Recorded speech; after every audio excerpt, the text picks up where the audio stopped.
Bonjour à tous, bonjour Église Espoir, comment ça va ce matin? Est-ce que vous êtes prêts à louer le nom de Jésus ce matin? À rappeler à votre âme qui est le Dieu que vous chantez? On tape des mains ensemble pour démarrer.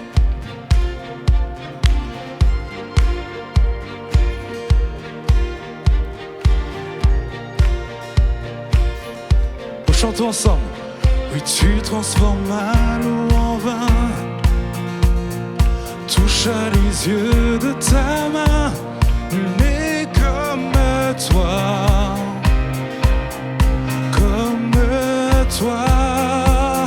Ou dans nos ténèbres. Dans nos ténèbres, tu brilles. Tu nous redonnes la vie. Nul n'est comme toi. Comme toi. Et tous ensemble on chante Dieu admirable. Dieu admirable, inébranlable, ton nom surpasse toute puissance. Dieu de miracle, incomparable, oh Dieu, oh Dieu.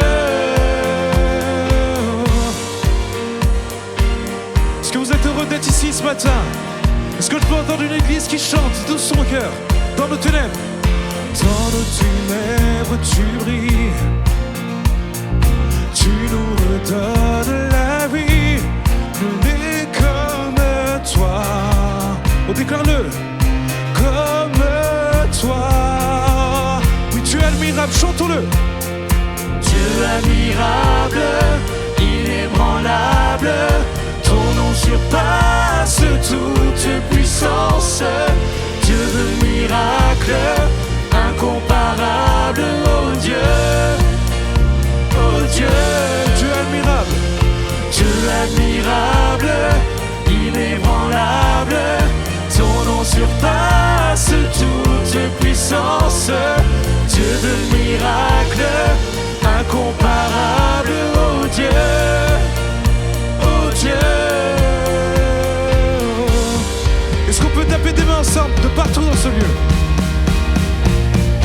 On va le déclarer avec foi. Si notre Dieu est pour nous, qui pourra nous arrêter? Est-ce que vous êtes d'accord avec ça, Église Espoir? Allez, je vais vous entendre ce matin, chantons-le ensemble. Si notre Dieu est pour nous, qui pourra nous arrêter? Et si Dieu est avec nous, qui sera contre nous? Si notre Dieu est pour nous, qui pourra nous arrêter? Et si Dieu est avec nous, qui sera contre nous?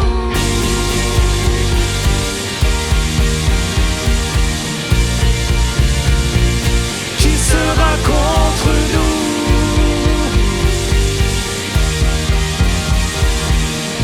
De tout notre cœur, chantons-le, Dieu admirable. Dieu admirable, inébranlable, ton nom surpasse toute puissance. Dieu de miracle, incomparable, oh Dieu, oh Dieu. Dieu admirable, Dieu admirable, inébranlable, ton nom surpasse toute puissance. Dieu de miracle, incomparable, oh Dieu. Voici notre Dieu, chantons l'église. Si notre Dieu est pour nous, qui pourra nous arrêter? Et si Dieu est avec nous, qui sera contre nous? Si notre Dieu est pour nous, qui pourra nous arrêter? Et si Dieu est avec nous, qui sera contre nous?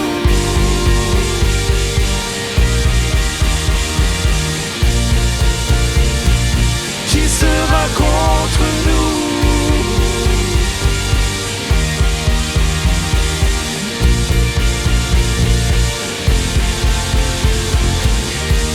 Est-ce qu'on peut donner une ovation de gloire à Jésus ce matin? Je vais vous entendre élever le nom de Jésus ce matin. Est-ce qu'on peut pousser des cris de joie?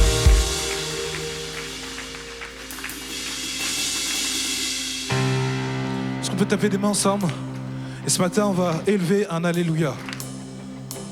Alléluia qui veut dire louange à Dieu. Je veux élever le nom de Jésus. Je m'écris Alléluia. en présence de mes ennemis. Je t'entends en église ce matin. Je m'écris Alléluia. Quand le doute m'envahit, je m'écris Alléluia. Mon âme est une mélodie. Je m'écris Alléluia. Du ciel tu combats pour ma vie. Et je chanterai, allons-y. Je chanterai au milieu de la tempête. Avec puissance, je veux déclarer ma louange. De la poussière, l'espoir renaît. La mort est vaincue, le roi est vivant. Allez, on tape des mains ensemble ce matin.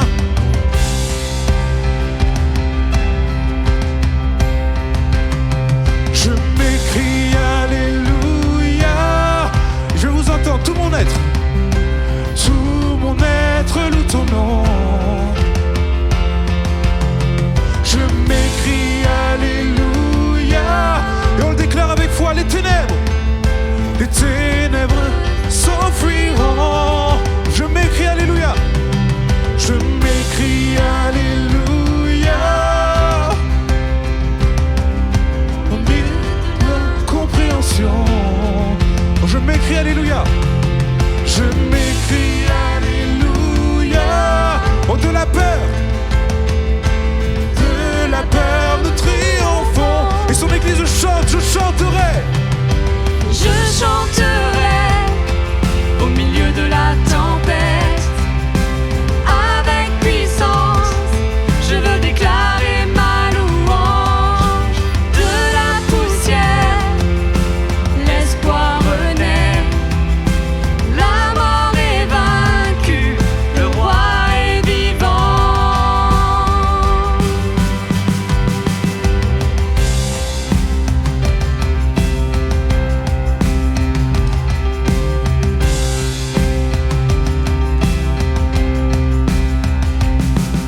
Chantons un peu plus fort. Chantons un peu plus fort. Chantons un peu plus fort. Chantons un peu plus fort. Oh, chantons un peu plus fort. Chantons un peu plus fort. Oui, chantons un peu plus fort. Chantons un peu plus fort. Chantons un peu plus fort. En présence de mes ennemis. Oh, chantons un peu plus fort. Quand le doute m'envahit. Oui, chantons un peu plus fort. Mon âme est une mélodie. Oui, chantons un peu plus fort. Du ciel, Est-ce qu'on peut tu lever les mains et combats déclarer ces pour paroles? ma vie. Oui, chantons un peu plus fort. En présence de mes Oh, chante-le ce ennemis. matin. Chantons un peu plus fort. Quand le doute m'envahit. Chantons un peu plus fort. Mon âme est une mélodie. Chantons un peu plus Du fort. ciel, tu combats pour ma vie. Chantons un peu plus fort. Je chanterai au milieu de la tempête. Avec puissance, je veux déclarer ma louange. De la poussière, l'espoir renaît. La mort est vaincue, le roi est Encore une fois, je chanterai. vivant. Je chanterai au milieu de la tempête. Avec puissance, je veux déclarer ma louange.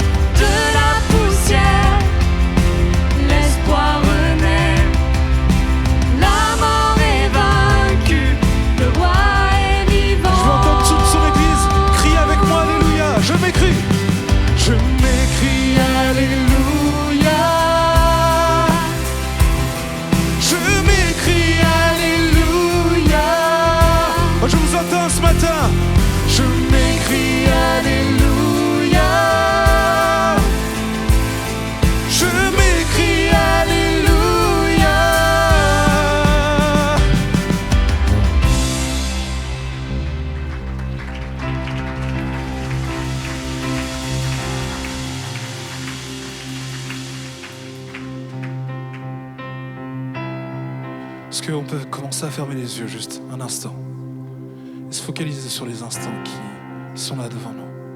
Je crois que Jésus est dans ce lieu. Est-ce que vous le croyez ce matin avec les espoirs? Jésus est là et sa fidélité dure à jamais. Sa fidélité dure à jamais. Face à ton doute, il est là. Face à tes ennemis, il est là, il se tient à tes côtés. Et on veut déclarer à nouveau ces paroles. Je chanterai au milieu de la tempête. Avec puissance, je veux déclarer ta louange. Est-ce qu'on peut en faire comme une prière ce matin, juste à ta place? Élève tes mains. Ne calcule pas la personne qui est à tes côtés. Mais vis cet instant et déclare-le avec foi. Je chanterai. Je chanterai au milieu de la tempête. Avec puissance, je veux déclarer ma louange. De la poussière, l'espoir renaît. La mort est vaincue. Oh, chante-le, Église, ce matin. Oh, je chanterai au milieu de la tempête. Avec puissance. Avec puissance, je veux déclarer ma louange. De la poussière, l'espoir renaît. La mort est vaincue, le roi est vivant.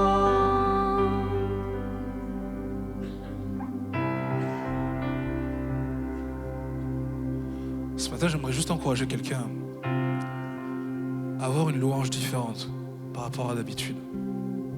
Ne regarde pas à tes circonstances, regarde juste à celui qui peut te donner le secours pour ta vie. Aujourd'hui, c'est une date particulière pour moi. Il y a maintenant 16 ans en arrière, j'ai perdu mon papa quand j'avais 13 ans. Et je remercie la fidélité de Dieu. Je remercie l'amour de Dieu qui m'a accompagné et qui a su me porter jusqu'à aujourd'hui. C'est pour ça que vous me voyez des fois à la louange comme ça, sauter, danser et célébrer comme un fou, parce que son amour dure pour toujours. Sa fidélité est une valeur sûre et certaine pour ma vie. Et je veux que ça devienne une réalité également pour ta vie à toi. Alors qu'on est là tous ensemble, juste continue à élever tes mains, continue à élever ton propre Alléluia ce matin. N'attends pas la personne qui est à tes côtés, mais élève ton Alléluia.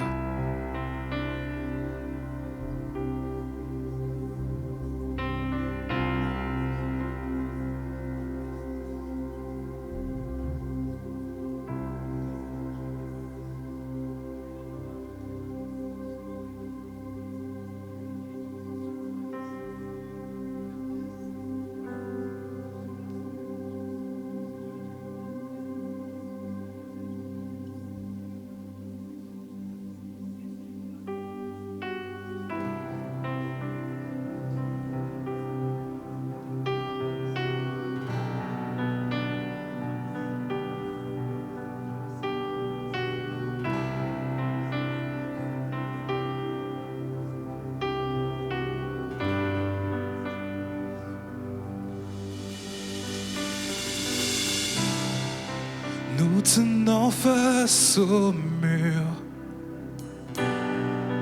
la victoire était sûre. Non, tu ne nous as jamais laissés.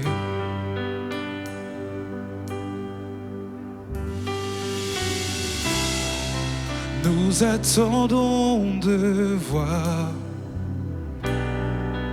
éclater ta victoire. Non, tu ne nous as jamais laissés. Et son église chante. Ta promesse est vraie et ta fidélité dure à jamais. Gardé par ta main, conduit sur ton chemin, tu ne faillis jamais.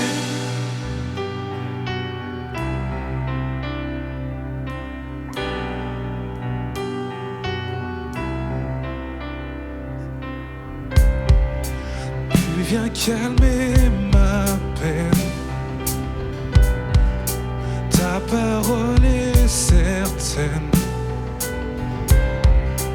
Mon cœur chantera tes louanges.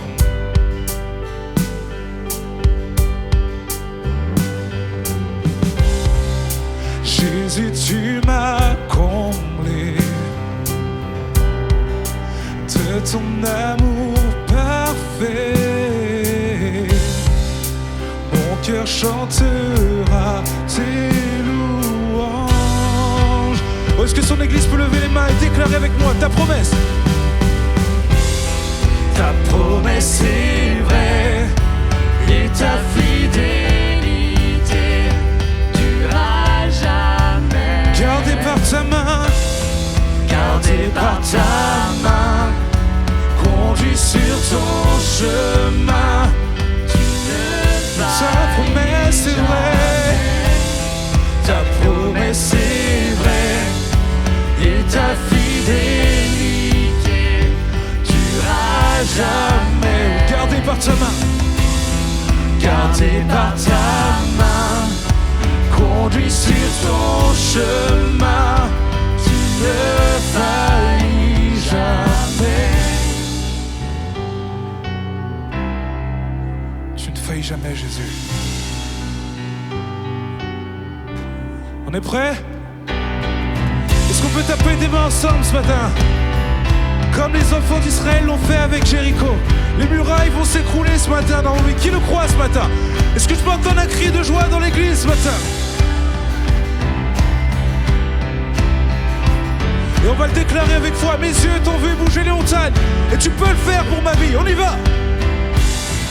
Mes yeux t'ont vu bouger les montagnes, et je le crois. Tu peux le faire à nouveau. Dans le désert, tu traces à la voie, et je le crois.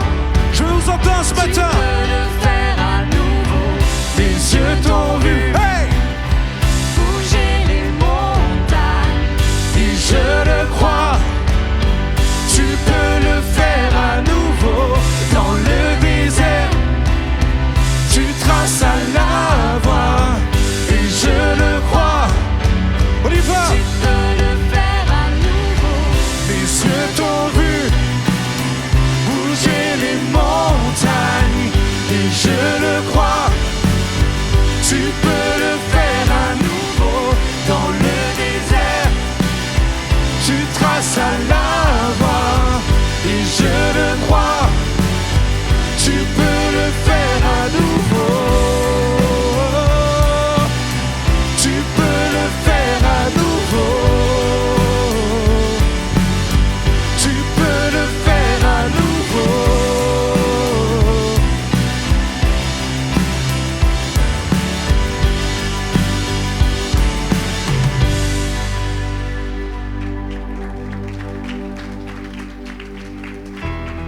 Ta promesse est vraie, et ta fidélité durera jamais. Gardé par ta main. Oh, déclare-le ce matin. Conduis sur ton chemin. Tu ne faillis jamais. Ta promesse est vraie, et ta fidélité durera jamais. Gardé par ta main, conduit sur ton chemin, tu ne faillis jamais.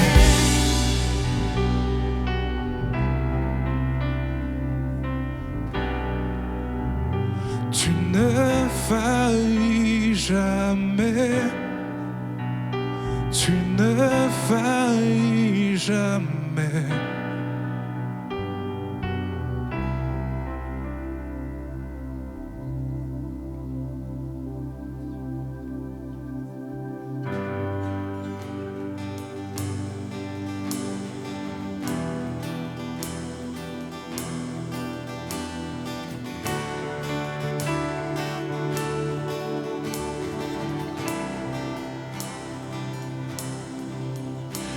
Comment exprimer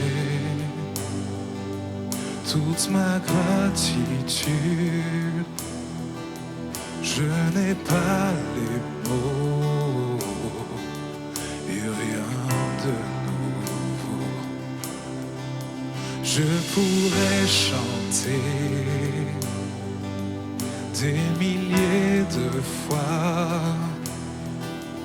le chant terminé. Tu seras toujours là. Alors j'élève les mains pour t'adorer encore et encore. Tout ce que j'ai, c'est un Alléluia. Alléluia. Je n'ai rien trouvé qui soit digne de ta majesté. Si ce n'est mon cœur qui chante Alléluia. Alléluia.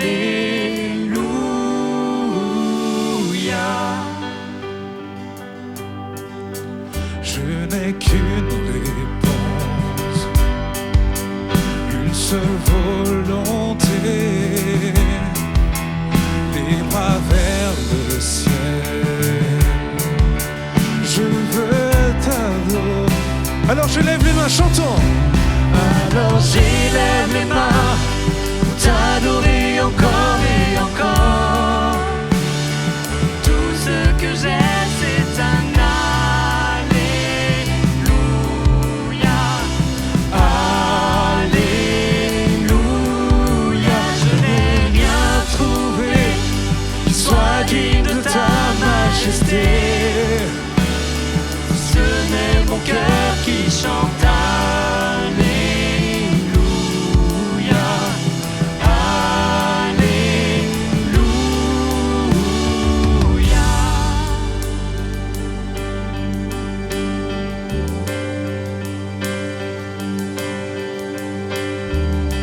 Oh, est-ce qu'un nouveau chant peut se lever de ta bouche ce matin? Ne sois pas timide ce matin. Alors que tu vas le déclarer, oh chante mon âme.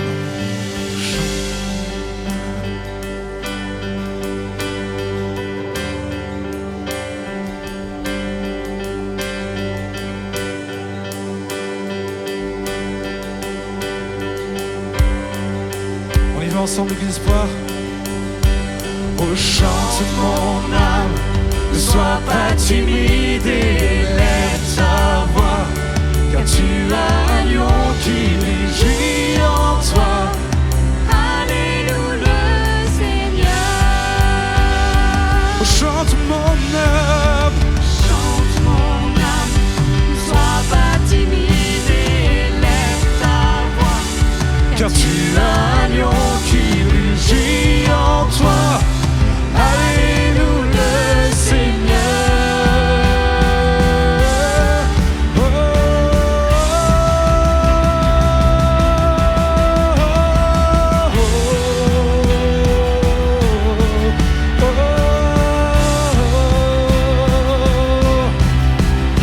oh. Lève ta voix ce matin.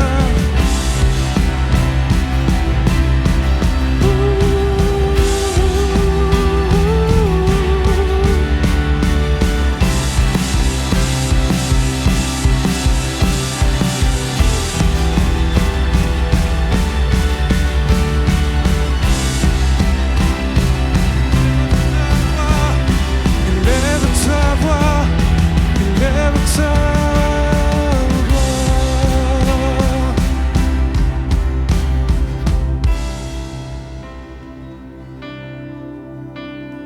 Toute la terre louera ton nom, nos cœurs s'écrient, tous chanteront. Dieu, tu es grand. Est-ce qu'on peut faire cette déclaration ce matin ensemble? Toute la terre louera ton nom, tous nos cœurs s'écrient, tous chanteront.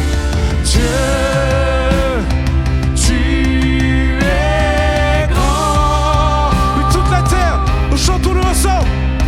Toute la terre louera son nom, nos cœurs s'écrient, tous chanteront.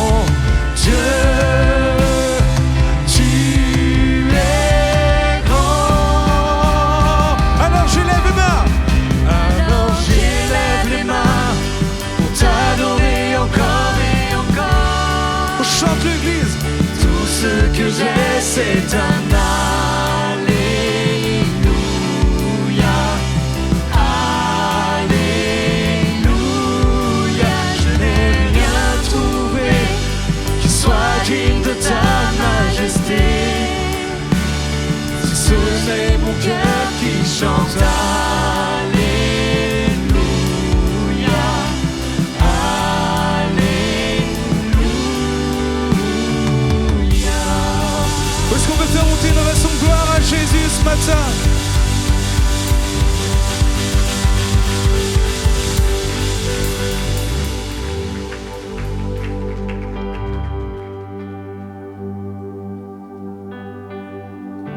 Amen. Combien crient un Alléluia dans ce lieu-là?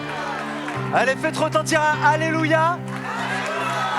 On donne gloire à Dieu pour ça, c'est ce que ça veut dire. Allez, donnons gloire à Dieu. C'est quoi ce peuple qui s'assoit en 2 secondes là? On devrait faire standing ovation à notre Dieu ici. Ouais. Ah. Amen. À lui soit toute la gloire. On veut vraiment lui donner la gloire. Allez, vous pouvez vous rasseoir. Merci à tout le groupe de louanges. Merci spécialement à Dany. C'est vrai, date très marquante pour lui, mais on voit il l'expliquait, mais on voit la fidélité de Dieu dans sa vie. J'aimerais qu'on le remercie avec son épouse aussi, pour tout ce qu'ils font aussi à la louange, mais au sein de la jeunesse.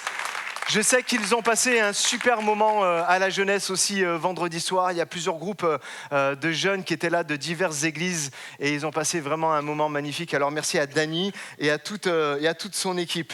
Allez, sans plus tarder, vraiment bienvenue à tous d'abord. Soyez les bienvenus à l'église Espoir. S'il y en a qui sont là pour les premières fois, s'il y en a qui sont là de visite, on est heureux de vous accueillir, on est heureux de vous avoir avec nous et on espère que vraiment déjà avec le moment de louange et puis avec ce qui va suivre, vous puissiez connecter avec Dieu. C'est notre plus grand souhait. Je commence avec cette question, justement. Qui veut être plus proche de Dieu? Moi. Qui dit mieux? Qui dit un moi de plus?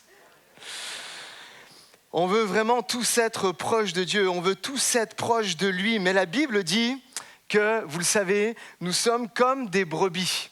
On était semblables à des brebis, on suivait tous notre propre voie. C'est ce que dit Jésus dans les évangiles. La Bible dit que nous étions tous errants, comme en fait des brebis. On suivait chacun sa propre voie. En clair, comme les brebis, en fait, c'est ce que Jésus dit, je l'avais partagé une fois et je le redis pour mon introduction, mais on est comme des brebis des moments. Les brebis ont une facilité à se perdre. Vrai ou pas? Elles ont comme un GPS dans la tête, les brebis, mais ça vous est déjà arrivé, un GPS qui recalcule toujours son itinéraire? C'est galère ça, on cherche notre route, faites demi-tour, non, tournez à droite, tournez à gauche. Après, il y a comme Gad Elmaleh disait une fois, il y a le GPS marocain. Tu ouvres la fenêtre et tu demandes au passant qui est là où est-ce que je dois aller. Et donc, il y a un GPS vraiment recalcul permanent. Une brebis n'a pas besoin, on n'a pas besoin de lui apprendre à s'égarer. C'est comme son talent naturel. Vous cherchez un talent à une brebis, c'est ça. Talent naturel à m'égarer. Talent naturel à faire des mauvais choix. Talent naturel à me dire où est-ce que je suis là. Et c'est frappant parce que Jésus dit qu'on est comme en fait des brebis. Alors, la question, et je reviens à cette question-là, comment se rapprocher de Dieu à nouveau, retrouver peut-être cette relation avec lui qu'on a perdue. C'est le titre de mon message ce matin. Comment revenir à Dieu quand je me suis perdu? Je ne vais pas faire un sondage dans cette église-là ce matin, mais combien de personnes se sentent perdues en ce moment? Combien de personnes, face à une telle situation, je me sens perdu? Combien de personnes, face à cause de mauvais choix, se sentent en fait perdues? Certains, vous pouvez dire avec nostalgie, je me sentais tellement dans la présence de Dieu avant. Avant, j'étais proche de Dieu. Avant, j'avais vraiment une relation proche avec lui. J'avais pas de mal à ouvrir ma Bible. J'avais pas de mal à venir les dimanches matins. J'avais pas de mal à connecter en fait avec d'autres personnes, à prier ensemble. J'étais en paix, mais force est de constater qu'aujourd'hui, j'ai perdu ça. J'ai perdu cette relation, j'ai perdu cette proximité que j'avais avec lui. Vous savez, on n'a pas été créés, vraiment tous ici, on n'a pas été créés pour vivre loin de Dieu. On a été créés pour vivre, chacun ici, dans la présence de Dieu. Dans le premier livre de la Bible, dans le premier chapitre, c'est dit qu'on a été créé pour vivre vraiment dans la présence de Dieu. Dans le récit de la création, on trouve en substance ceci. Je vous le raccourcis et je le simplifie un peu. Mais quand Dieu il a voulu créer les poissons, vous savez ce qu'il a fait ? Il a parlé à la mer et il a dit que la mer produise les poissons et toutes les espèces qu'on peut trouver sous la mer. Et hop, les poissons, en fait, sont apparus. Quand Dieu a voulu créer les arbres, qu'est-ce qu'il a fait ? Il a parlé à la terre et la terre a produit, les arbres, a produit toute la végétation. Maintenant, quand il a voulu créer l'homme, qu'est-ce qu'il a fait ? Il s'est parlé en fait à lui-même, il s'est tourné vers lui-même et il a dit « Faisons l'homme à notre image, à notre ressemblance ». Maintenant, remarquez ceci. Quand vous sortez un poisson de l'eau, de la mer, qu'est-ce qu'il fait ? Il meurt. Quand vous déracinez un arbre ou toute autre plante de la terre, vous le sortez hors de la terre, qu'est-ce qu'il va faire ? Il meurt aussi. Et en fait, de la même manière que tout cela se produit, nous avons été créés vraiment à la ressemblance de Dieu. Et quand on est hors de Dieu, il y a comme la mort spirituelle qui est là. Vous comprenez vraiment l'analogie que Genèse 1, en fait, nous transmet. Nous avons été créés pour vivre en sa présence. Nous devons être connectés à lui parce que c'est qu'avec lui que la vraie vie existe. La vie en abondance que Jésus veut nous donner, c'est d'être près de lui, c'est d'être près en fait de son cœur. Donc, peut-être tu es là et tu dis j'ai perdu tout ça et je me sens comme déraciné. Je me sens comme un poisson hors de l'eau, je suis en train de mourir, je suis en train de suffoquer. Alors comment revenir à Dieu dans sa présence quand je me sens perdu, quand je me suis perdu? Il nous a donné dans sa parole et dans l'évangile de 15 une parabole extraordinaire, une histoire imagée. Jésus nous la donne. Nous trouvons ça sans doute l'une des plus connues, qui nous montre avec clarté, vraiment, comment revenir à Dieu quand je me suis perdu. Et je vais parler ce matin du fils prodigue. Pas prodige, hein ? D'accord, du fils, en fait, prodigue. On va le lire ensemble. Et puis, on va laisser vraiment ce message et ce texte que nous allons lire vraiment imprégné en nous. Il dit encore, il est tout dans une série à ce moment-là, Jésus, de paraboles. Et il dit, un homme avait 2 fils. Le plus jeune dit à son père, « Père, donne-moi la part de l'héritage qui doit me revenir. » Le père leur partagea alors ses biens. Peu de jours après, le jeune fils ramassa tout et partit pour un pays éloigné. Il s'est éloigné du père.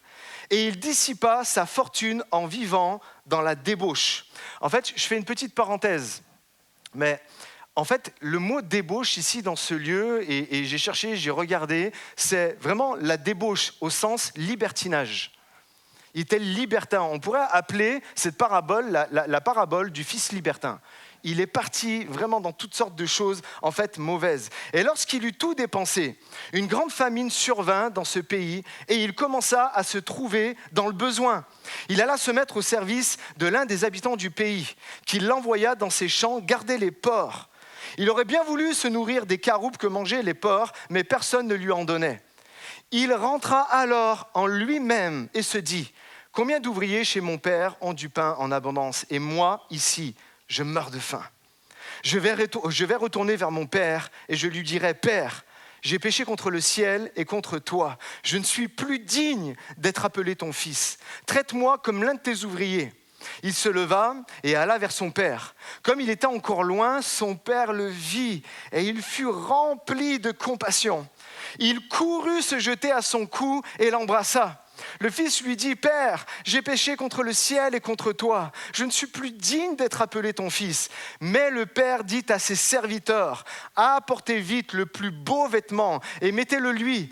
Passez-lui un anneau au doigt et mettez-lui des sandales. Amenez le veau gras et tuez-le. Mangeons et réjouissons-nous, car mon fils que voici était mort et il est revenu à la vie. Il était perdu et il est retrouvé. » Et ils commencèrent à faire la fête. Et toute l'Église dit Amen. Amen. Oui, on pourrait donner gloire à Dieu parce que là-dedans, c'est vraiment notre histoire, à chacun d'entre nous. C'est vraiment notre histoire à chacun d'entre nous. Quel récit magnifique. Cette histoire nous montre que chacun d'entre nous, à chacun d'entre nous, comment l'être humain peut très vite s'éloigner, peut très vite partir hors de la présence de Dieu, peut très vite partir hors de la présence du Père, alors qu'il nous aime et qu'il nous fait manquer de rien. Jusqu'à preuve du contraire, ce jeune homme ne manquait de rien dans la maison en fait, du Père. Et regardez comment ça commence. Il dit, et notez-le parce que je vais en reparler après, mais il dit « Père, donne-moi ». Tout à l'heure, on disait « moi ». D'accord ? Là, le père, ce jeune homme, c'était exactement la même chose. Moi, donne-moi. Donne-moi la part qui me revient. En réalité, il n'y avait rien qui lui revenait parce que son père était encore vivant. Et pourtant, il lui dit, donne-moi, moi, tout tourne autour de lui. Ce jeune homme est totalement autocentré, égocentrique. Donne-moi tout de suite, égoïste, pressé. Et il part. Et il dilapide tout dans des plaisirs mondains, dans du libertinage. C'est exactement, en fait, ce qui se passe dans la débauche. Et quand l'argent est fini, il touche le fond. Véritablement, il touche le fond, il devient un sans-abri, un SDF. Et en plus, il est dans un pays qu'il ne connaît même pas. Et ce pays-là est frappé par la famine. Pays en pleine récession. Et imaginez-là, il mendie son pain dans un pays où les gens, ils n'ont même pas de nourriture pour eux-mêmes. C'était la catastrophe la plus totale pour lui. Et on lui trouve un petit boulot, un travail que personne ne veut faire. Garder des cochons. Humiliation suprême pour un juif que de garder des cochons alors qu'ils ne devaient même pas être en leur présence. Ni même les toucher, ni les voir de loin. Non, on ne veut pas. Animal impur, intouchable. Et il en arrive même à convoiter, c'est ce que ce texte nous dit, la nourriture des cochons. Mais personne ne lui en donne. Imaginez, animaux impurs, il voit la nourriture qu'il mange et il est tellement au bout, désespéré, qu'il se met à rêver. Ça ne doit pas être mal, ça, quand même. Il est vraiment au bout du rouleau. Il réalise, en fait, que ça ne va pas et il reprend ses esprits. Il dit, attends, même les serviteurs les moins bien payés chez mon père, ils mangent largement mieux que moi. Il rentre en lui-même, c'est ce que ce texte nous dit. Il réalise qu'il ne mérite plus l'amour de son père. Il vient de dilapider tout son héritage familial dans une vie de débauche. Tout ce que son père a gagné à la sueur de son front, lui, il l'a dilapidé. Alors, il prépare un plan. Reconnaître sa faute, avouer qu'il ne mérite plus d'être appelé fils, son fils, et demander simplement à être traité comme un des serviteurs de son père. Et vous connaissez la suite, et on en reparlera tout à l'heure. Réaction magnifique du père. Maintenant, on va relever les points, maintenant qu'on a bien dressé le tableau, on va relever les points de comment s'y prendre vraiment pour revenir à Dieu quand je me suis perdu, quand je me sens perdu. Peu importe où tu en es aujourd'hui. Il y en a, vous êtes loin de Dieu. Il y en a, vous êtes très très loin de Dieu, et peut-être pendant des mois, voire des années, vous êtes là, vous vivotez dans la grâce de Dieu, mais vous vous sentez loin. Vous êtes comme ce que j'expliquais tout à l'heure. Avant, j'avais une relation avec Dieu. Avant, je sentais sa présence. Mais aujourd'hui, c'est plus le cas. Il y en a d'autres ici dans ce lieu, ça fait seulement depuis quelques semaines, où vous sentez qu'il y a quelque chose qui ne va pas, où vous sentez qu'il y a eu comme une cassure à cause de choix que vous avez faits, à cause de peut-être les événements de la vie qui ont fait que vous vous êtes refroidi. Je ne connais pas ta situation, mais je sais une chose, c'est la démarche pour revenir à Dieu est toujours la même. Et le Fils prodigue nous la montre. Et on va le lire ensemble. Le premier point que j'aimerais aborder ce matin, c'est le premier pas, reconnaître que ça ne va plus. C'est le point de départ. reconnaître que dans ma vie actuellement, ça ne va plus.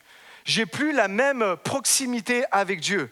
J'ai plus cet élan qui me caractérisait avant. Verset 17, il dit, il rentra alors en lui-même. Il fait comme un examen, j'en ai assez de cette vie. J'en ai assez de ma situation, assez de la manière dont j'ai vécu jusqu'à présent et ce qui m'a éloigné de mon Dieu. Aujourd'hui, je suis trop dans le stress. Aujourd'hui, je suis trop dans la solitude. Il n'y a rien qui va. Il n'y a rien qui va. J'ai beau faire des choses, il n'y a rien qui va. Je n'arrive même plus à m'aimer. Alors comment les autres, ils pourraient m'aimer aussi ? Et là, vous êtes à ce point-là. Et j'aimerais dire qu'il n'y a rien qui changera dans ta vie tant que tu ne crieras pas dans ton cœur, c'en est assez. Il n'y a rien qui changera. Il n'y aura pas une action concrète dans ta vie, une action de Dieu si tu dis assez. Je refuse de rester là où j'en suis. De dire c'en est assez. Je ne peux plus vivre comme ça. Il faut que ça change, il faut que ça bouge. Et tant que vous ne vous lèverez pas intérieurement pour dire « ça suffit », je refuse de rester la personne que je suis devenue. Ça demande une vraie humilité aussi, ce que je suis en train de vous dire. Il n'y a rien qui changera. Tant que tu acceptes encore tes vieux schémas, tant que tu restes toujours dans tes vieilles pensées, il n'y a rien qui changera. Tes vieilles réactions, il n'y a rien qui changera. Tu resteras coincé là où tu es. Tu resteras coincé. Il faut se dire, j'en ai assez de cette vie qui n'avance pas. Et peut-être tu en es là aujourd'hui. Tu dis, j'en ai assez de cette vie où je n'avance pas. Assez de tourner en rond dans les mêmes combats, toujours en train de vivre les mêmes choses, toujours en train de retomber dans les mêmes choses. Parce qu'il y a un moment, il faut que tu te le cries à toi-même. C'en est assez. Il faut que ça change. Il faut arriver à ce point où ton âme crie, je ne veux plus vivre comme ça. Maintenant, ça suffit. C'est exactement ce que le fils prodigue en fait nous enseigne. Vous devez devenir, lui c'est ce qui lui est arrivé vraiment littéralement, vous devez devenir affamé.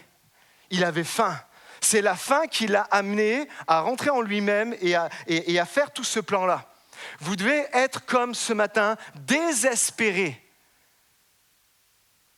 Désespéré de « c'est pas possible ma situation, je sens plus la présence de Dieu, j'arrive plus à être guidé, j'arrive plus à faire quelque chose de sensé dans ma vie spirituelle. » Cet homme-là, il avait faim et il était désespéré.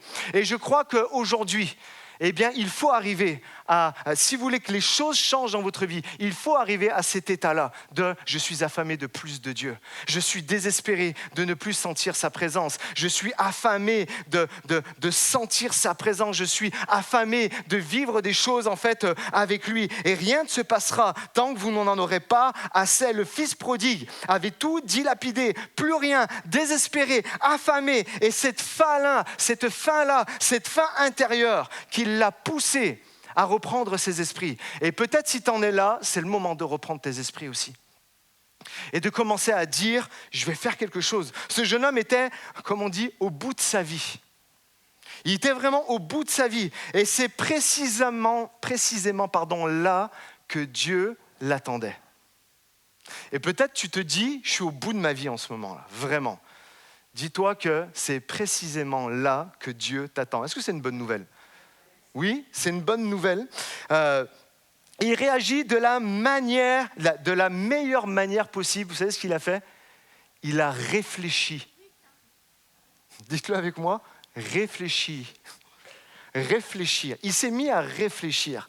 Pourquoi ? Parce qu'il y a tellement de personnes, et moi ça peut m'arriver, on est tellement la tête dans le guidon, on est tellement dans les soucis, on est tellement dans le stress, on est tellement des moments à vouloir arranger les choses qu'on ne prend jamais la peine de simplement réfléchir. Juste réfléchir. Il ouvre les yeux, il se dit, je n'aime pas ce qui m'arrive, j'aime pas la personne que je suis devenue. J'ai fait n'importe quoi. Donc maintenant, je vais réfléchir et je vais remettre les choses dans le bon ordre. La première étape de la transformation, c'est de ne plus supporter la situation dans laquelle tu es. C'est ce dégoût, ce dégoût sain, ce refus intérieur de dire « je ne vais pas rester comme ça ». Et il y a un texte dans le prophète Jérémie, chapitre 29, qui dit « Vous me chercherez et vous me trouverez si vous me cherchez de tout votre cœur. Il y a un moment, ça prend, je vais chercher Dieu. Il y a un moment, ça prend, je vais réfléchir et je vais me mettre en fait à chercher Dieu. C'est se dire, c'en est assez, il doit vraiment y avoir plus à cette vérité. Dieu ne se révèle pas à ceux qui cherchent un peu. Dieu ne se révèle pas à ceux qui cherchent avec nonchalance. Oh, peut-être demain, je vais voir. C'est bon, ça peut attendre en fait un peu. Non. C'est à ceux qui disent ça en est assez. Il doit y avoir plus. Il doit y avoir autre chose que ce que je suis en train de vivre depuis des semaines, des mois, voire des années. Alors la première étape, c'est reconnaître que ça ne va plus. Et mon deuxième point, c'est, attention, si tu veux bien mettre, regardez enfin la vérité en face.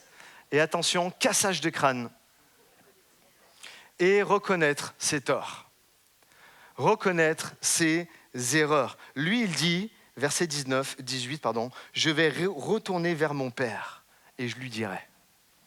Je vais retourner vers mon Père et je lui dirai, j'ai péché contre le ciel, j'ai péché contre toi, j'ai mal agi, je ne suis pas digne d'être appelé ton fils, traite-moi comme un de tes serviteurs. Je sais, rien que d'en parler ici, certains se disent déjà, quand ils voient, attends, vas-y, remets s'il te plaît. Quand ils voient, regardez enfin la vérité en face et reconnaître ses torts. Oh non, il ne va pas encore aller là, le pasteur. C'est précisément là où on va aller. C'est précisément là où on va être amené à « il faut que je reconnaisse mes torts ». Il faut que j'avoue, il faut que je le dise, j'ai mal agi. J'ai pas assuré, j'ai vraiment pas assuré. Il y en a ce matin, ils disent, oh non, il va aller sur ça, Seigneur, protège-moi, j'ai pas envie. On va y aller, c'est pas grave. On va aller exactement, parce que c'est ici que commence la vraie restauration. Reconnaître ses torts. Là, je suis en train de vous parler de repentance, d'accord ? C'est reconnaître mon péché. C'est ce que le Fils a fait. Il a compris que sa vie de libertinage l'avait conduit droit dans le chaos. Une vie loin de Dieu. C'est une vie qui s'effondre, une vie qui n'a pas de sens, ni stabilité, ni avenir. Il réalise en fait tout ça. Souvenez-vous de l'intro. Vivre sans Dieu, en fait, c'est être hors du contexte. On n'est pas créé pour vivre loin de Dieu. On n'est pas créé pour vivre hors de sa présence. Ça ne colle pas, ça ne fonctionne pas. C'est illogique. Alors comprenez une chose, et ça s'affiche. Dieu ne restaure pas ce que je refuse d'admettre. Tant qu'il y a un moment donné, tu ne vas pas reconnaître tes torts, j'aimerais vous dire autre chose. Mais Dieu résiste aux orgueilleux. Mais il fait grâce aux humbles. Dieu résiste, il n'y a rien qui changera tant que tu vas rester orgueilleux, que tu ne vas pas reconnaître. Il n'y a rien qui changera. Et dans votre vie, rien ne changera tant que vous ne passerez pas par là. Vous savez, ce sont souvent ces moments où vous priez et puis vous sentez comme une chape de plomb au-dessus de vous. Et vous vous dites, mais pourquoi ça ne marche pas ? Pourquoi je ne sens pas la présence de Dieu ? Pourquoi il n'y a rien qui se passe ? Pourquoi je ne ressens pas sa présence ? Pourquoi je ne vois pas sa bénédiction se lever dans ma vie ? Et vous vous dites, mais pourquoi ? Parce que le péché non confessé crée une distance, que vous vouliez ou non, crée une barrière invisible entre Dieu et vous. Et j'aimerais vous dire ça, et ça s'affiche.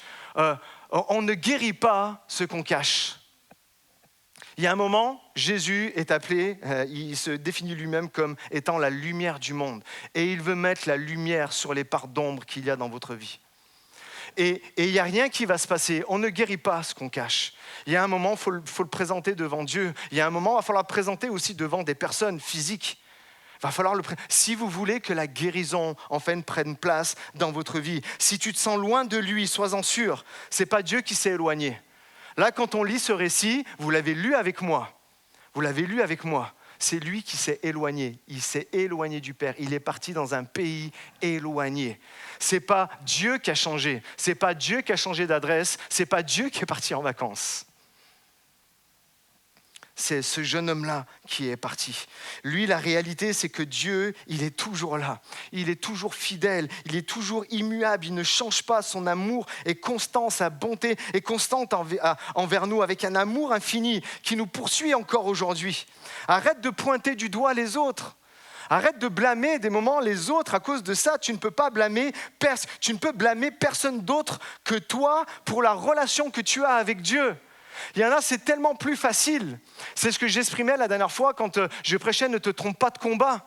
C'est tellement plus facile. David, il aurait pu s'arrêter sur son grand frère. Eliab, non. C'est tellement plus facile de pointer du doigt les autres. C'est parce que lui, il m'a fait du mal. C'est parce que lui, il a mal parlé de moi. C'est parce qu'elle, elle m'a fait ça, elle m'a dénigré. C'est parce qu'elle m'a mal parlé, puis ça m'a blessé. Et toutes ces choses-là. Non, arrête de pointer du doigt ta femme, ton mari, tes enfants, ton patron, je ne sais pas, blâmer les autres. En fait, en réalité, par rapport à ce que Dieu nous appelle à être proche de lui, en fait, c'est fuir sa responsabilité. Blâmer les autres, ça n'a jamais ramené quelqu'un plus proche de Dieu. Jamais, j'ai jamais entendu dire, j'ai blâmé quelqu'un et du coup, c'était super. J'ai senti la présence de Dieu. Ça n'existe pas, ça n'arrive pas. La vérité, c'est que toi seul choisis la proximité que tu veux avec Dieu. C'est toi qui choisis ça. C'est toi qui choisis ça. Quelles que soient les circonstances, tu peux être dans la tempête et pourtant être tout près de lui. D'accord ? Et tu peux être dans une saison de ta vie où tout va bien et pourtant être tellement loin de lui. On a tous vécu des moments comme ça. Donc, qu'est-ce que ça sous-entend ? Ça sous-entend que c'est toi qui peux choisir la proximité que tu as avec Dieu. Vous êtes aussi proche de Dieu que vous choisissez, vous, de l'être. C'est vous qui mettez en fait cette distance-là. Vous savez, reconnaître ses torts est vraiment quelque chose de fondamental dans sa vie. J'en parle et vous m'entendez en parler parce que je vois tellement en fait de familles se disloquer. Je vois tellement de couples se déchirer. Je vois tellement de relations fraternelles, amicales se disloquer parce qu'il n'y en a jamais un dans les parties qui est capable de reconnaître ses torts. Jamais. C'est catastrophique. Je vous parle d'un point de vue pastoral. C'est catastrophique parce qu'on ne le voit pas, on le voit tellement peu. Aucun de nous ici est parfait, personne. On est tous des pécheurs, sauvés par la grâce de Jésus. Et je vois tellement de familles brisées et des amitiés volées en éclats parce que personne n'a le courage de reconnaître en fait ses erreurs, ses torts, de dire « j'ai été trop loin ».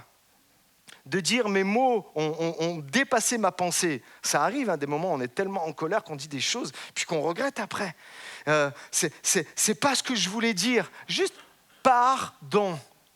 Pardon, c'est pas ce que je voulais dire. Pardon, j'ai pas voulu agir comme ça. Mais l'orgueil, les amis, le pire des péchés. Le pire. Il n'y en a pas un au-dessus. Le pire, tout est parti de l'orgueil, vous le savez, Satan, Lucifer, tout est parti de l'orgueil, je vais être au-dessus, c'est moi qui veux avoir raison, c'est moi le plus fort et tout ça. L'orgueil. Et bien souvent, on reste des orgueilleux parce qu'on ne veut pas perdre la face, parce qu'on veut gagner absolument notre point. Excusez-moi, je viens vous chercher, parce qu'on est tous comme ça. On a tous une tendance à vouloir être comme ça, à vouloir gagner notre point. Mais ça sert à quoi de gagner ton point si la victoire, tu vas la fêter tout seul ? Posez-vous la question. Il y en a, ils veulent avoir absolument raison. Mais si après tu gagnes, mais que tu es tout seul, c'est toi qui as perdu. L'orgueil, les amis. Et il y a comme cette notion, pour revenir à la prédication d'avant, ne te trompe pas de combat. Mais quand je reconnais mes torts et que je dis, Seigneur, j'ai tout gâché, c'est ce que ce jeune homme il a fait. J'ai tout gâché, j'ai suivi ma propre voie, j'ai refusé la tienne, j'ai fait ce qui me semblait bon, et ça m'a détruit. Je reviens à toi avec humilité, je te demande pardon, j'ai péché contre toi. Alors, je m'attends à sa réponse. Et la réponse de Dieu face à mon péché, c'est quoi la réponse qu'il va faire ? Est-ce qu'il va dérouler tout un parchemin et puis il va énumérer tous les péchés que tu as faits ? Non, vous connaissez la fin de l'histoire. Non, c'est pas ça. La fin de l'histoire, c'est que le Père court vers son fils et ne lui fait en fait aucun reproche parce qu'il a commencé à faire cette démarche. Le Seigneur n'est pas là pour remuer le couteau dans la plaie. Une des plus belles prières de repentance que nous trouvons dans la Bible, c'est le psaume 51. L'heure est grave, le psaume 51. C'est David qui a péché. C'est David qui a commis un adultère et qui a fait tuer un homme pour couvrir sa faute. C'est extrêmement grave. Et le psaume 51 nous dit, je crois que je l'ai mis, hein, ouais. « Ô Dieu, fais-moi grâce conformément à ta bonté, conformément à ta grande compassion, efface mes transgressions, lave-moi complètement de ma faute et purifie-moi de mon péché. » Et écoutez ça, car je reconnais mes transgressions. Dites-le avec moi, car je reconnais mes transgressions. Et mon péché est constamment devant moi. J'ai péché contre toi seul, et j'ai fait ce qui est mal à tes yeux, de sorte que tu seras juste dans ta sentence, sans reproche dans ton jugement. Je veux que vous souligniez l'expression, si tu veux bien remettre, je reconnais mes transgressions. Et la restauration de ta vie, la reconnexion en fait avec Dieu passe par je reconnais mes transgressions. Je reconnais que j'ai fauté. Je reconnais que j'ai dit n'importe quoi. Je reconnais que j'ai agi n'importe comment. Je reconnais que mes mots ont dépassé ma pensée. Je reconnais que j'ai blessé autrui. Je reconnais que j'ai blessé telle et telle personne. C'est dire, je reconnais mes torts, je l'admets, j'ai fait n'importe quoi, mais conformément à ta grâce, conformément à ta bonté, Seigneur, à ta grande compassion, fais-moi grâce. Fais-moi grâce. C'est ce que le roi David a prié. Jésus, vous savez, dira dans Marc, chapitre 2, verset 17, qu'il est venu sauver. Il est venu sauver, d'accord ? Il est venu arracher des griffes de l'ennemi, arracher de l'eau qui était en train de t'étouffer ou tu étais en train de te noyer. Il est venu t'arracher de la tempête. Pas ceux qui sont parfaits, pas ceux même qui ont une bonne morale. Il y a Willy qui en parlait il n'y a pas longtemps. Pas ceux qui ont une bonne morale. Il est venu sauver, le Seigneur Jésus, ceux qui se reconnaissent comme pécheurs. Et ça part de là, les amis, le salut. Ça part de là, le fait d'être sauvé des situations. Ça part de là, le fait d'être sauvé tout court, d'accord, que nos noms sont inscrits dans le livre de vie. Mais ça part de là, le fait que tu sois sauvé d'une situation dans laquelle tu t'es mise. Je reconnais mes transgressions. Le Seigneur est venu sauver ceux qui se reconnaissent comme pécheurs. Il n'y a pas de amen à ça. Hein? C'est vraiment, là, ça demande une introspection. Ça demande que chacun, on s'examine. De la même manière que lorsqu'on prend la Sainte Seine, vous connaissez tous le texte, que chacun s'examine soi-même. Et entre parenthèses, c'est soi-même, ce n'est pas les autres qui doivent vous examiner. D'accord ? On n'est pas là pour juger les autres, que chacun s'examine en fait soi-même. D'accord ? Et c'est là la prière du psaume 139 devient vraiment une arme puissante. Et c'est quelque chose qu'on devrait faire vraiment très régulièrement. Vous voulez une application à votre vie pour ne pas tomber dans ces choses-là, pour rester connecté toujours au cœur du Père, si tu veux bien mettre. Psaume 139, vous connaissez tous. « Sonde-moi, ô Dieu, et connais mon cœur. Éprouve-moi et connais mes pensées. Regarde si je suis sur une mauvaise voie et conduis-moi sur la voie de l'éternité. » Vous voulez une application aujourd'hui dans votre vie ? Faites cette prière régulièrement pour ne pas être coupé de la présence de Dieu, pour être sûr qu'il n'y a rien qui va empêcher que la connexion soit établie entre Dieu et vous. Sonde-moi, ô Dieu, connais mon cœur, éprouve-moi, regarde mes pensées. Est-ce que là je me suis trompé ? Est-ce que là je dois aller demander pardon ? Est-ce que là je dois rectifier quelque chose ? Est-ce que là je dois réparer quelque chose ? Vous comprenez ? C'est exactement en fait une application pour notre vie. Ce passage devrait être mémorisé, gravé dans nos cœurs, parce que c'est comme ça que Dieu peut nous transformer. Quand je me tiens devant lui sans masque, quand je laisse sa lumière révéler ce que je cache, quand je lui dis « montre-moi là où je dois changer ».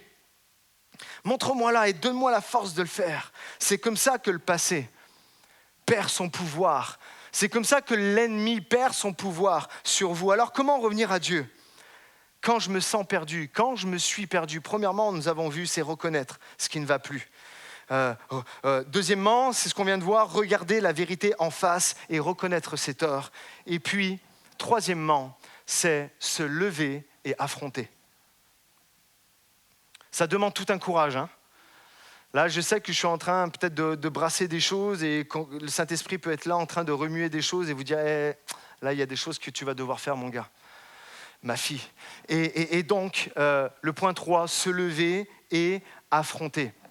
Le verset 20 dit, il se leva et alla vers son père. C'est pas tout de se dire dans sa tête. Il y a un moment, il faut passer à l'action. Et c'est ce que va faire ce jeune homme. C'est la 3e étape pour revenir à Dieu. Avant d'aller plus loin, laissez-moi vous rappeler une vérité brûlante. C'est que Dieu vous aime. Dieu vous aime chacun d'un amour profond, d'un amour, on n'arrive pas à le sonder. On ne sait pas le mesurer tellement, en fait, il est grand. Quel que soit votre passé, d'où vous venez, ce que vous avez fait, Dieu vous aime. Dieu vous aime. Son amour n'a pas vacillé à cause de ce que vous avez fait. Son amour est toujours là, pas une seconde. Et cette étape-ci, c'est celle qui vous permet de ressentir cet amour.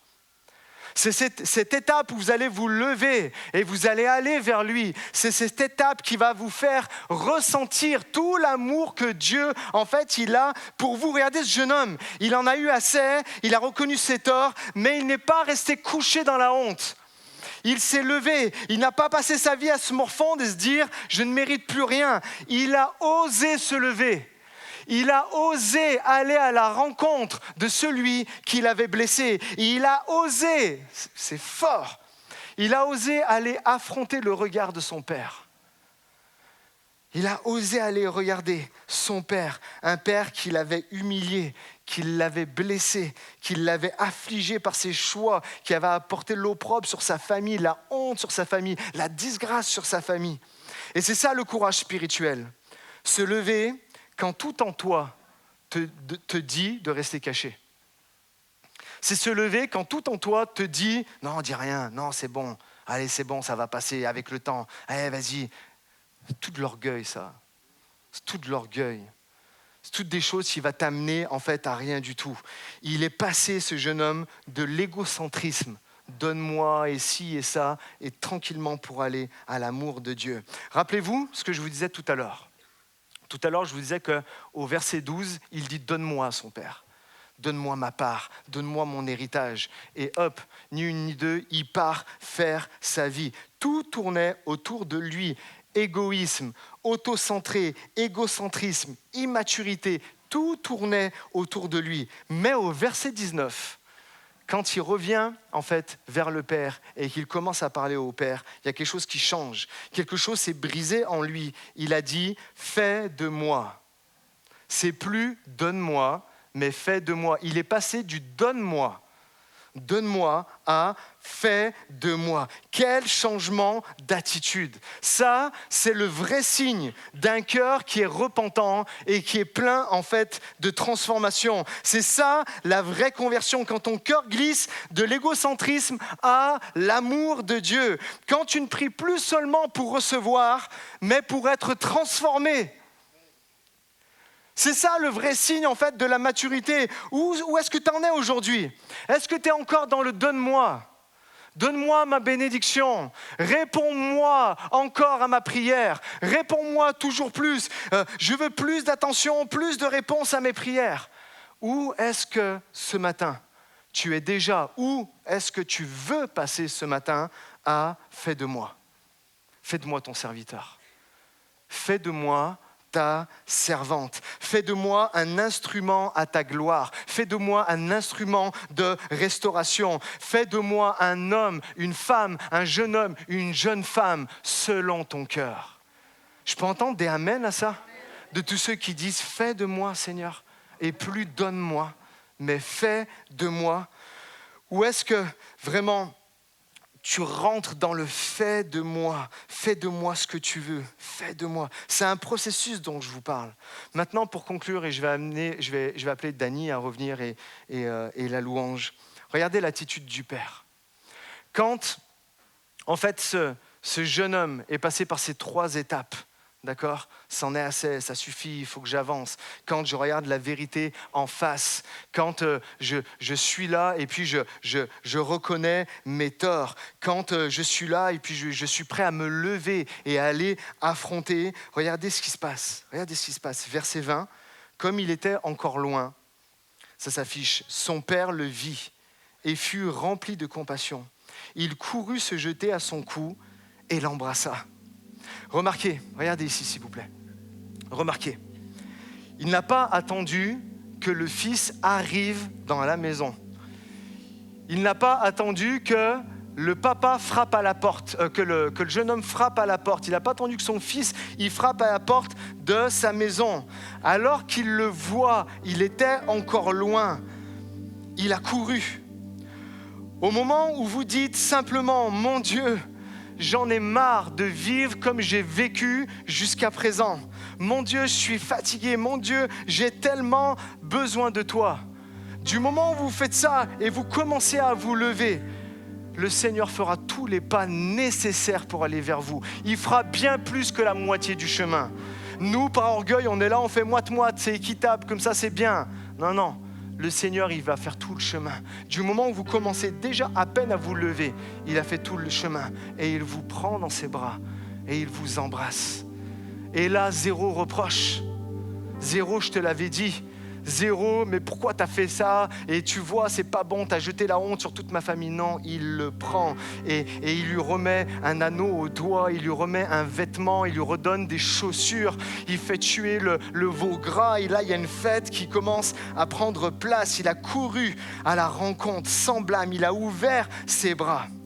La première raison, vraiment, que nous retrouvons dans la Bible, c'est ça, c'est ce que je viens de vous dire. Le Père court, ce qui est simple parce qu'il est simplement heureux de voir son fils revenir.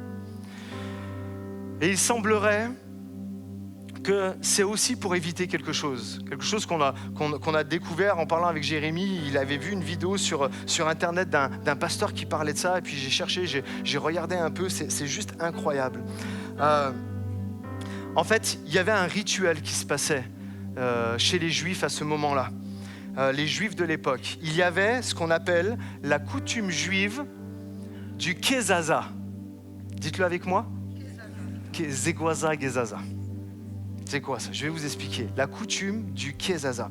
La coutume du Kezaza, en fait, est une ancienne coutume, en fait, juive. Elle n'est pas décrite dans la Bible, elle n'est pas même décrite dans l'Ancien Testament, mais elle est mentionnée dans les traditions juives, rabbiniques. C'est quelque chose on sait que ça existait, on sait que c'était comme ça. Et en quoi ça consistait le Kezaza?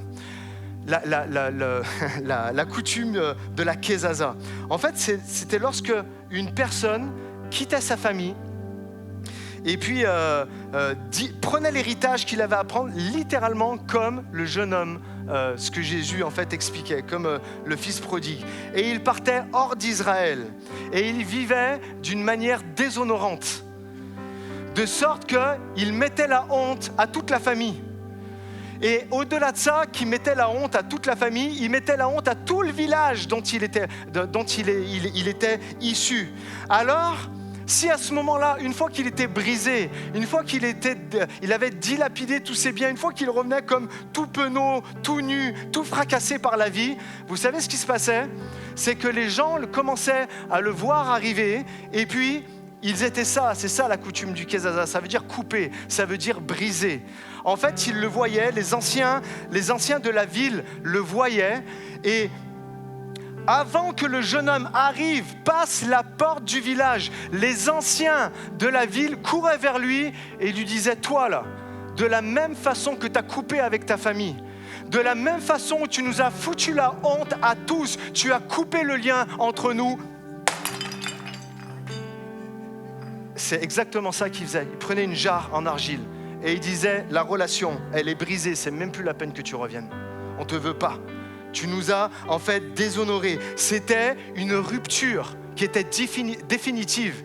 Il n'y avait plus de marche arrière. Ne reviens pas tout penaud comme ça. Non, ne reviens pas. C'était une exclusion sociale, une honte publique. C'était une non-réintégration dans la communauté. C'était fini. Tu crois que tu vas revenir, il va y avoir la fête? Non, c'est fini. Si tu crois que tu vas venir et puis on va te serrer dans ses bras, tu nous as tellement manqué. Non, c'est fini. Tu nous as tellement foutu la honte qu'on ne veut plus te revoir par ailleurs. Et le lien, quand Jésus explique cela, remettez-vous dans le contexte maintenant. Quand Jésus explique cela, les gens savent ce que c'est la coutume du Kezaza. Ils le savent, d'accord? Et là, il est en train d'expliquer qui est le Père. Là, il est en train d'expliquer comment Dieu agit. Vous croyez que Dieu est comme un ancien du village et qu'il va courir qui va courir après la personne qui revient et puis qui va faire la coutume du Kézaza, qui va jeter le vase en argile. Non, il n'en est rien. Et c'est là que ça devient vraiment magnifique. Beaucoup de spécialistes pensent que cette coutume donne un reflet extraordinaire en fait à la parabole du fils prodigue. Selon le contexte culturel, vous le savez, il revient au village. Les anciens auraient pu faire tout ce que j'ai montré. Pourquoi le père court alors ? Le père court. Juste ça, on peut s'arrêter 2 secondes. C'est un ancien, c'est un patriarche. Un ancien, il court pas. Un ancien, il court pas. Un ancien, ça peut même paraître ridicule en fait. C'est indigne qu'un ancien, en fait, il court vers un enfant, qui plus est, un fils prodigue, un fils libertin. Mais ici, le père court. Pourquoi ? Pour arriver avant le village. Je cours vers mon fils, il a le cœur repentant, je le vois, il s'est levé et il vient vers moi. Je cours avant que le village en fait n'arrive et fasse la coutume de la Kézaza. Je cours pour empêcher cette cérémonie. Je cours pour couvrir mon fils de mon amour avant qu'il ne le couvre de honte. C'est exactement en fait ce que Jésus fait à ce moment-là. Le texte nous dit, il courut, se jeta à son cou, l'embrassa abondamment. Et lorsqu'il agit comme ça, le Père protège son fils de la condamnation. Il restaure son statut immédiatement. Il rend la Kézaza littéralement impossible. Qui oserait briser un pot en argile alors que le Père a déjà pris l'enfant dans ses bras ? Il n'y a personne qui allait oser le faire. Est-ce que ça vous fait penser à quelque chose ? Le message spirituel pour nous ce matin, c'est un amour. Le Père nous aime d'un amour qui devance la condamnation. Ça s'affiche à l'écran, mais le Fils a préparé un discours dans sa tête, alors que le Père avait déjà préparé une réconciliation. Et cette réconciliation, elle est là pour chacun, chacune d'entre nous. Là où la tradition, elle voulait couper, le Père a restauré. Là où la coutume voulait exclure, le Père a inclus. Le Père l'a inclus et l'a pris dans ses bras. La grâce court en premier. On pourrait presque entendre Jésus derrière cette parabole dire « Votre Kézaza, je l'ai prise à la croix. Votre honte, l'injustice que vous avez faite, tous vos péchés, je l'ai prise à la croix. » Combien pourrait donner gloire à Dieu pour ça ? Restez pas impassifs, c'est notre histoire à tous ici. C'est notre histoire à tous ici. Le diable peut venir content, venir puis en t'accusant, en disant la honte, t'as vu ce que t'as fait ? La honte, regarde à cause de tes péchés. Mais regardez ce que le Père a fait pour chacun d'entre nous. Il nous a accueillis. Le Père a déjà pourvu à la réconciliation avec lui à travers le sacrifice de Jésus. Amen. J'aimerais qu'on se lève un instant, s'il vous plaît.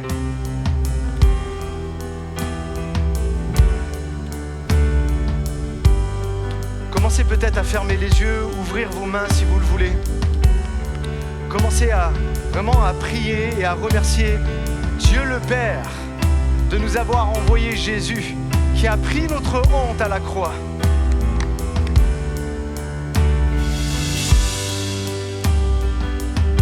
Jésus. Seigneur mon Dieu, merci pour ces instants. Merci parce que tu es là, tu es présent. Merci Seigneur mon Dieu parce que au-delà de nos fautes, au-delà des choses que nous faisons et qui ne te glorifient pas, au-delà même de notre orgueil, toi tu es là et tu es rempli d'amour pour nous. Mais nous voyons que notre orgueil brise tellement de choses. Mais Seigneur mon Dieu, je te prie afin que par ton esprit, tu donnes l'humilité à chacun pour reconnaître ses erreurs. Tu donnes l'humilité à chacun, Seigneur mon Dieu. Alors que nous sommes là devant toi, nous sommes à nu, nous nous levons devant toi. Et peut-être nous faisons une introspection où nous repassons et nous disons « Mais c'est vrai, il y a une chape de plomb dans ma vie. Il y a des choses que je n'ai pas réglées. Il y a des pardons, il y a des demandes de pardon que je n'ai pas fait. » Et maintenant, je me souviens que tu résistes aux orgueilleux. Et de ne pas demander pardon, de ne pas avouer ses fautes, même les plus petites, c'est être orgueilleux. Mais Seigneur mon Dieu, je veux être humble devant toi. Et je veux que ta grâce coule à flot dans ma vie. Seigneur mon Dieu, fais cette œuvre dans les vies. Amen, amen. Amen. Vous savez, alors que nous restons dans la présence de Dieu, j'aimerais dire ça. C'est ce que je disais, vous savez, on prend souvent ce texte pour et c'est bien de le faire pour un moment d'évangélisation. Et c'est très bien, il n'y a pas de souci avec ça. Mais si on lit bien, l'enfant part de la maison. C'était quelqu'un qui connaissait le Père. Et ne dis pas, ce message, il est pas pour moi, il est pour quelqu'un d'autre qui ne connaît pas Jésus. Non, non. Il est pour quelqu'un qui connaît le Père. Il est pour toi. Regarde pas à quelqu'un d'autre. Il est vraiment pour toi. Si tu en as assez, si tu sens que la relation, elle a été brisée, c'est le moment de restaurer, de commencer à te lever et à faire les pas nécessaires. J'aimerais, alors que nous sommes dans le recueillement, je vous demande d'incliner les têtes. J'aimerais faire un appel, tant d'appels pour ceux qui veulent revenir au Père. Il y a ce premier appel à ceux qui doivent dire « Seigneur, j'en peux plus. Allez, je vais arrêter de me cacher derrière mes faux semblants, mes jolis masques, mes beaux sourires, mes beaux vêtements et tout ça. Et ma belle apparence, ma belle famille, mes beaux réseaux sociaux, tout ça. Et puis, je vais le dire, Seigneur, j'en peux plus. J'ai besoin de te voir agir dans ma vie. Je confesse que je ne vais pas bien. Je confesse que ça ne va pas dans ma vie. J'en ai assez. Je fais ce premier appel. Je vous demanderai de lever la main à la suite des autres appels. Je fais maintenant ce deuxième appel à ceux qui doivent dire « Seigneur, maintenant, je reconnais mes torts. Je reconnais mes torts devant toi et s'il le faut, je vais aller reconnaître mes torts vers une personne à qui j'ai blessé, à qui j'ai eu des paroles que j'aurais pas dû avoir par rapport à mes agissements. Souviens-toi ce matin, on ne guérit pas ce qu'on cache. On ne guérit pas ce qu'on cache. Le Seigneur te dit, donne-moi ce que tu as tenté d'enfouir et laisse-moi te restaurer. Laisse-moi te restaurer. J'aimerais faire ce troisième appel à ceux qui doivent dire, Seigneur, me voici, je me lève et je veux revenir à toi. Le Père est là, il ne te condamne pas. Il n'y a pas la coutume de la Kézaza qui t'attend. Il y a juste le Père qui est là, qui t'ouvre les bras. Parce que Jésus a ouvert les bras sur la croix pour pouvoir t'accueillir et prendre la honte qui devait t'incomber. Il l'a pris sur lui. Alors si tu en es là aujourd'hui, je vais demander tout simplement de lever ta main alors que les têtes sont baissées. Et je vais prier pour toi. Qui a l'humilité de le reconnaître? Une main se lève. Une main se lève. Plusieurs mains se lèvent ici. Une main se lève ici. Alléluia. Reste pas dans cet état-là. Une main se lève encore au fond. Seigneur, tu as fixé un moment. Le Seigneur a fixé un rendez-vous dans ta vie. Ne laisse pas passer ce moment. Des mains se lèvent encore sur le côté. Vous pouvez baisser les mains après. Seigneur Jésus, je te prie ce matin. Je te prie ce matin pour toutes les personnes qui ont levé la main. Seigneur, tu nous vois tous. La réalité, Seigneur mon Dieu, c'est que nous sommes tous cet enfant prodigue. Nous sommes tous, Seigneur mon Dieu, nous avons tous été comme des brebis perdues, errantes, cherchant notre propre chemin. Et dans ta grâce, tu es venu nous chercher. Et dans ta grâce, Seigneur mon Dieu, tu as laissé les 99 brebis pour aller chercher celles qui étaient perdues. Et tout ça, c'est notre histoire, Seigneur mon Dieu. La coutume de la Kézaza, c'est le diable qui nous attendait pour nous mettre la honte, pour nous accuser. Mais Seigneur mon Dieu, par ton œuvre à la croix, tu as effacé notre péché. Parce que nous sommes venus à toi, parce que comme David a pu le faire, nous avons reconnu nos transgressions, Seigneur mon Dieu. Tu nous as lavés, tu nous as purifiés de notre péché. Je prie, Seigneur mon Dieu, ce matin, afin que l'orgueil soit brisé dans ce lieu. Brise l'orgueil dans mon cœur. Brise l'orgueil dans le cœur de chaque personne où il y a de la résistance, Seigneur mon Dieu. Parce que nous voulons que rien n'empêche ta grâce de couler dans ce lieu, Seigneur. C'est notre prière. Tu vois toutes les personnes qui s'attendent à toi, toutes les personnes qui se disent je reconnais mes torts ce matin, toutes les personnes qui se disent ce matin je me lève et il y a quelque chose de nouveau va se passer. J'avoue à mon Père que j'ai péché. Je vais peut-être avouer à une autre personne que j'ai péché. Et alors que ça va prendre place, ta grâce va couler, ton pardon va couler, Seigneur mon Dieu. Fais cette œuvre dans les vies. C'est dans ton nom, Jésus, que nous avons prié. Et ensemble, nous pouvons dire Amen. Et acclamer Dieu. Et chanter toute notre gratitude. Chanter de tout notre cœur, les amis. Alléluia, Seigneur.